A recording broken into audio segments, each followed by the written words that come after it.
ওমা, হ্যাঁ। বলছি তুমি এটা কি নিয়ে আসছো? আরে দেখ কি এনেছি, সন্ধ্যার টিফিন। তা কি? এই যে দেখো, মুড়ি পকোড়া এবং কফি। আরে সাবাস, তাহলে তো সন্ধ্যা জমে একেবারে ক্ষীর। হ্যাঁ, আজকে সন্ধে ঠান্ডা ঠান্ডা ওয়েদারে আহা, আজকে দেখ এটা কি কিসের বড়া জানিস? অনেকে তো পুঁই শাকের বড়া খেয়েছে, কচুর বড়া খায়, মূলোর বড়া খাচ্ছে, সবাই বড়া খাচ্ছে। আজকে আমি বানিয়েছি পালং শাকের বড়া।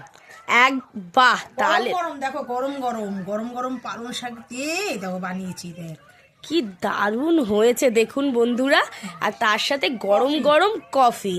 এই দুটোর তো মানে জমে একেবারে ক্ষীর হয়ে গেছে। আর মানে এই সিজনাল পালং শাকের বড়াটা বা নতুন খাচ্ছ? নতুন খাচ্ছি আমি। তা ঠিক আছে বন্ধুরা, সন্ধ্যাবেলায় আমি এই কফি এবং পকোড়াটাকে এনজয় করি। আর আপনাদের যদি ভিডিওটা ভালো লেগে থাকে তাহলে অবশ্যই আমাদের সাপোর্ট করুন। আজ এইটুকুই, টাটা।